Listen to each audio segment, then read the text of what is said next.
Welcome to Casual Conversations, episode 3. Number 3. I am your host, Ryan Bean, here with my great friend and talented Elena Sweetster. And we are here to discuss all things life. Who are these people?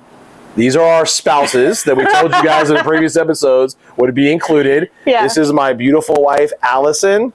And this is my amazing husband, Cole. So, and we thought we were discussing our spouses and the foundation of marriage this episode, so we got the bourbon out.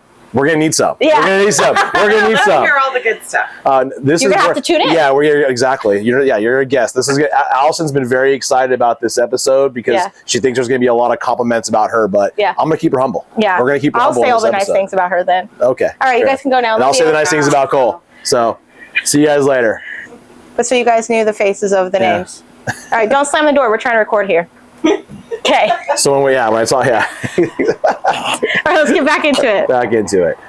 So, like you said, today's episode is the foundation of marriage. Yeah. What do we think that is? What do we think that is, and how critical that is? How do we build this foundation? And how does it play in the everyday life? How does it tie to? And how do we maintain it? This is going to be a good one. It's going to be a good one. It's going to be a good one. Buckle up. If you're driving, you should be buckled. Yeah, absolutely. This is a reminder. Yeah, because you're going to be reminded on how much your spouse really drives you crazy by the end of this thing. So, but how that crazy shapes your life, and how when you focus on the positive of your significant other, how impactful that could be to your life. Well, and I think until I met Cole, I didn't really find a purpose in life. Does that make sense? Absolutely. So that's kind of what we're going to dive into initially is what has the foundation of marriage been in your life specifically? What has your marriage done in your life? How has it been your foundation? Well, Allison's my best friend. Yeah. Let's tell everybody, first of all, how long we've been married, how long we've been our spouses. That's probably smart. So I've been with Allison for 22 years, almost married for 20. So next March is the 20-year anniversary. I still cannot believe she's put up with me this long. Crazy. Oh my gosh. And I can say without hesitation, I love her more today than I did 20 years ago when I said I do. So she has been the rock for our family, the heartbeat for our family. She keeps us all together. And I think I said on a previous episode, I get the easy job. The easy job is just to go make a living. And kids look like her. Oh, again, you guys might be then when you be, I get it. They're like, you're right. Thank God they look like her. So, well, and I've been with Cole. We'll be married 7 years next year. Okay. But we've been together 12. Yeah. But I think you and Allison are a lot like, or Cole and I are a lot like you and Allison. Like when we met each other, we just knew. Yeah. Like Cole and I, we moved in together right away. We shared bank accounts. I started a career within less than a year. And we're Catholics. College. We're Catholics. So you know what that is. Like that's frowned upon. Oh, my parents were not happy about that. And my mother-in-law. So and we'll get into that stuff too. Yeah. But we had to do it. We try to do it as traditionally as we possibly could. But times changed from when you guys got together from when Cole and I got together. Yeah. Right. Like it's completely different timing. And today. And I think for me, I feel like people rush into marriage too quickly. I think at people your age and what I've seen, because Allison and I also sponsor young couples through our church. We have to tell the funny story about that with me and Cole, though. Okay, okay, sounds good. But we see that people just sometimes, I think, rush into it because they feel like they're at a certain age, right? They see their friends getting married, they see their friends moving on with their life, and they feel like, okay, I need to be on that chapter. Right. And, you can't look at it that way. You got to find the person that you get married through the easy years, but if you're not going through hard stuff before you get married, then how are you going to get through that when you're married? Because once you're married, you're married. And boy, people talk about we're going to stick through the hard times, but as you see in today's society, marriages fail half the time. Yeah. And a lot of our friends, have come from marriages that didn't work out. So and there's absolutely zero judgment in those type of things, but I think marriage is another job. Yeah. And I think when Allison and I got married, we just knew at that time we were gonna have to treat it that way, and I was gonna have to put as much effort into her and the kids as I do work, and it means you got to work harder. Yeah. And at the end of the day, some people just don't want to put the work in. But like anything great in life, you gotta put the work in. But the same in the whole metaphor, I guess you could say, is if you have cracks in your foundation or it's not strong, the structure will fall. right? Yep. And so one of the things, and I said we'd tell a funny story. So Cole and I got married in Catholic church. I was raised in the Catholic church growing up. And part of the Catholic process is you meet with a priest, you meet with a sponsoring couple, and they were supposed to be our sponsoring couple. I was not a practicing Catholic at this time when we got married, and Cole was not Catholic at all. And we tried to keep meeting with you guys, and we were just dropping the ball. We were not good. Yeah, we were not responsible about that. I don't think. Maybe Cole was like, you know what, I'm not Catholic. Yeah, you know? He's like, but he loved me, and he was going to go through it. He went through it. But I it's actually a good thing to go through, honestly. It really is. Yeah. That's what I was going to say. It is so vital in today's world, especially because there are so many questions like they ask. Mm-hmm. Are you going to put the kids first or you first? And naturally, we're like, well, the kids always have to come first. And I think it's the opposite. They don't. Exactly. And that's what the priest said. He's like, actually, you guys are the foundation to your lives. Yeah. And you set the example, right? And you look at it as, going through Alice and I are actually about to redo the tests, 20 years later. Exciting. Yeah. So we're super pumped about it, actually, because, I don't know, the results might not be good. Yeah. They might say, what or did might you be do? better than you think. I hope so. Yeah. Well, they may say, geez, Allison, what did you do? 20 years ago, my goodness, you wasted 20 years of your life. I mean, you got the kids out of it, so it worked out. But no, I'm excited about doing it. And like I said, earlier on, Allison is, I could not be the person I am today, the father that I am, the business in business, and when it comes to business, without that support. And she allows me to go do what I have to do for the family, and I know my role, she knows her role, and we've stuck to that. And each role is equally important. Actually, I think hers is probably more important because the kids look to her first. Yeah, absolutely. They look at their mom first, and the mom is the voice of reason. Yeah. The mom is the patience. The mom is the love. And I grew up with tough love. There was some love in there. I think that was a lot of our generation. So like the generation now that's more. There's the gentle parenting that people talk about. We'll talk about that on another episode, but there's a way to relate to your children a little bit more and how they teach you that. Yeah, absolutely. Absolutely. So, for you, how do you set the example for your kids in your marriage? You've got Kian, young 4-year-old, you want to expand your family. When you and Cole are talking about your marriage and you're having those conversations as a married couple, what is the examples you want to set for your kids? Well, I sent you guys a post the other day, and it says something like, your children are either decide they want your marriage or they want nothing to be nothing like your marriage. And that really stuck with me because, I look at the house I grew up. My parents have been married over 35 years. They're still in the same house they built.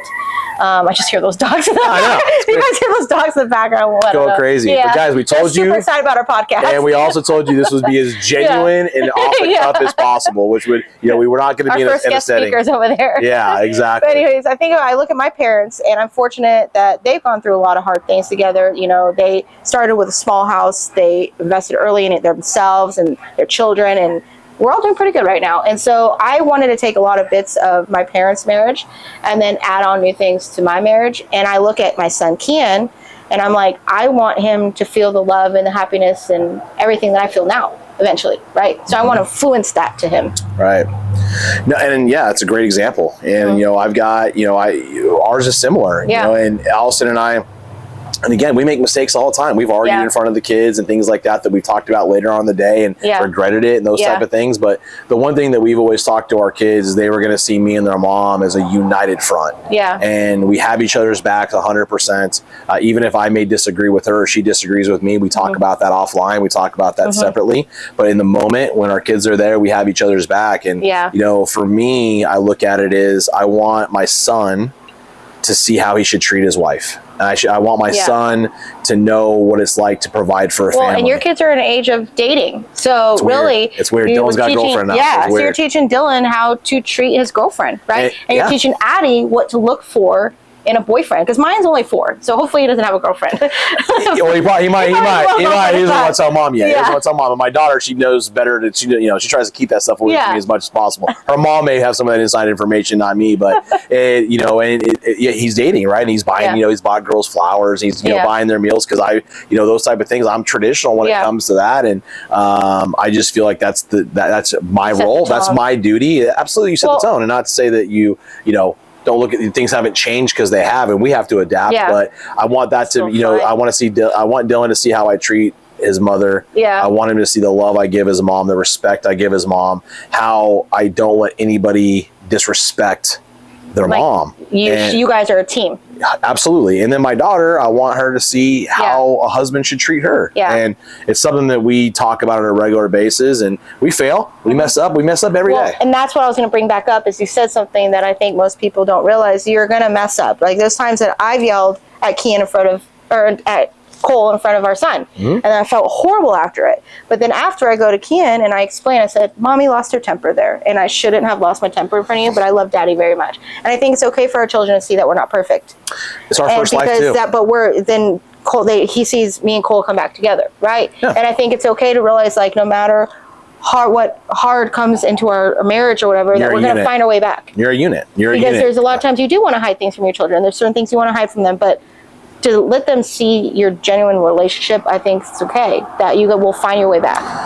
But you look at, I think in today's society, people give up too easy, right? Like you said, when things get hard, when there's headwinds coming, when they don't want to be the buffalo, they just want to run, and we've made it easy, and we've taken away from what made family units great, in my opinion. And I think that's something that we can get from the older generation is they just didn't give up on things easy, right? They worked at it, and they knew that it was going to be a struggle, and they knew they were going to drive each other crazy. Me and Allison drive each other crazy all the time. Cole we bicker and argue, me nuts. but she does it in a good way, and she's everything that I'm not, and that's what makes us great. And her strengths are my weaknesses, and vice versa. But I wouldn't want to go through that crazy or whatever with anybody else. That's the thing, right? No way. With anybody else, I wouldn't want to go through that. And you're going to look up, and you're going to see this thing that you guys created, and you're going to see this family that you created. And you're going to see, wow, look what we accomplished. Well, look what we accomplished because we didn't give up. We fought through it. We got through the tough times with each other, and look at where our life is today. And that's exactly, because Cole's very optimistic like that, and he keeps me going. We balance each other in that way. But one of our proudest moments as parents is when our little 3-year-old randomly says, I love this family. I love my life. He literally will say that. And even though at that day we might be stressed or whatever, we look back and they're like, okay, clearly we're doing something right. Absolutely. So, and one of the things you and I talked about before we got on today was, I think putting your spouse first and what that means. And you made a comment about it earlier about going through the newlywed program through the Catholic Church, and how most people will always answer, you got to put your kids first. And Allison and I have never been that way, and she's number one. And at the end of the day, my kids are going to move on and they're going to start their lives. And what you need to show them is, okay, here's your head start in life. This is what hopefully it shapes up to be. But when you guys leave the house and you start your own families, it's me and her. It's me and her for a lot longer to go. So, dating your spouse on a regular basis, I still do a lot of the little things that I did when I was courting her.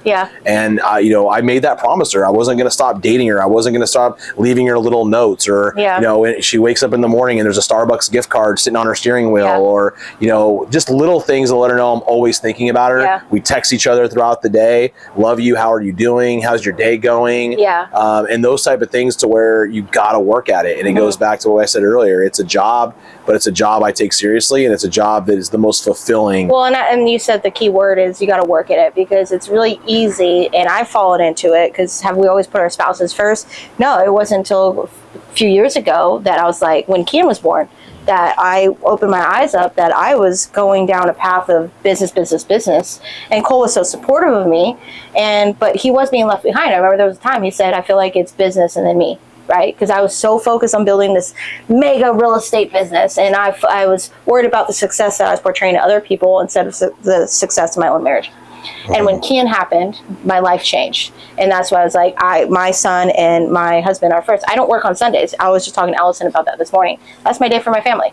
Now I'll take phone calls and I'll do a computer, but I physically do my best to not go work on Sundays. Yeah, and I'm glad that you learned that young. It took me a long time. If I lose a deal because of it, so be it. But I have my family. Yeah, it took me a lot longer to learn it than you, right? So, that's one of the things that my mentors have told me, like, Ryan, you got to unplug at some point and be there for your family. And I teach my guys that. It's like, look, when you're on vacation, be on vacation. Be with your family 100%. Be engaged 100%. Oh, it drives me Don't be nuts. looking at your phone on a regular basis, because, you're there, your body's there, but you're not present. And you're missing these opportunities to create these memories and this stuff with your kids. When it comes to that. Well, that's the thing. You spend all this money going on these vacations, and it drives me insane when I see these realtors posting, like, flexing or bragging that they're working on vacation.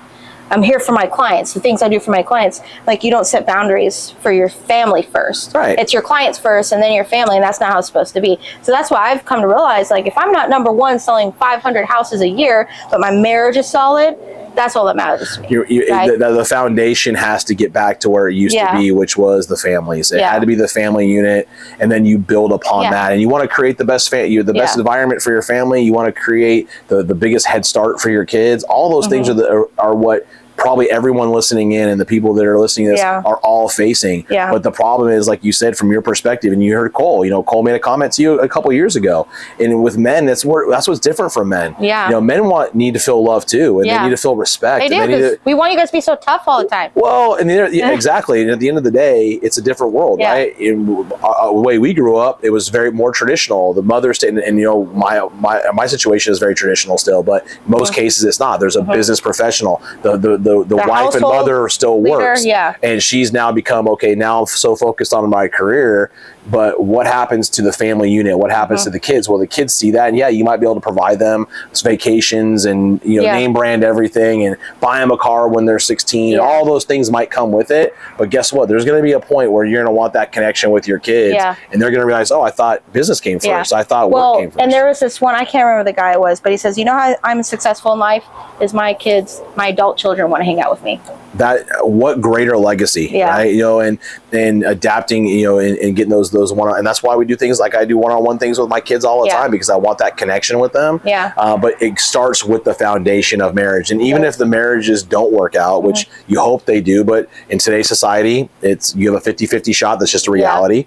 Is how do I still put their mother or father first? And that's important too, right? For the people that don't.